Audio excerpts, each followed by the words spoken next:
Blinken met Israeli President Isaac Herzog in Tel Aviv on Tuesday in a bid to prevent the Israeli-Hamas conflict from spreading further.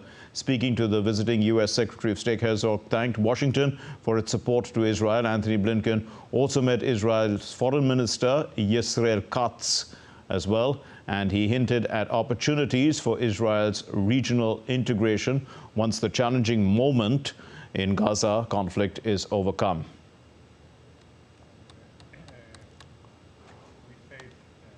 And Trent Murray is joining us from Tel Aviv with an update. Trent, what can we expect from Blinken's meetings with the Israeli leaders?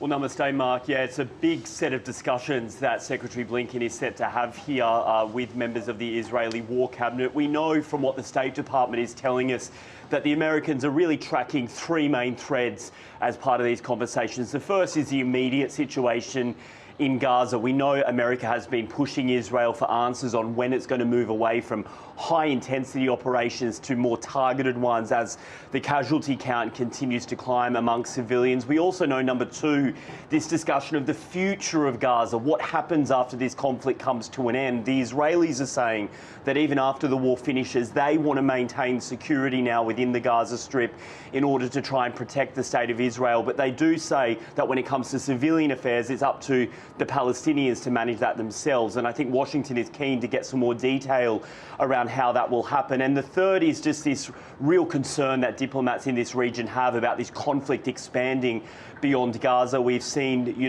rocket flurries from north in Lebanon, airstrikes in Syria. We've got the situation with the Red Sea and those Houthi rebels in Yemen. So look, a lot of concern right now that this war could just continue to expand. And I think that's why the diplomats right now are really trying to, dial up the diplomacy in order to try and dial down the tensions. So what is the latest then on the Israeli hostages still held by Hamas?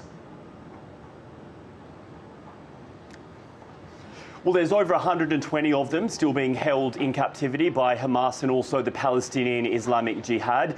We are hearing some reports in Arabic language media that the negotiations have now just recommenced in Cairo. Allegedly, a senior security delegation travelled to Egypt last night to sit down and recommence those negotiations. Hamas called them off last week following that airstrike in Beirut, which killed their deputy leader, Salah Aruri. There is some hope potentially of recommencing the negotiations to try and get those hostages out. It's now been 3 months for Israeli families here, desperately waiting on news of their loved ones still being held within the besieged strip.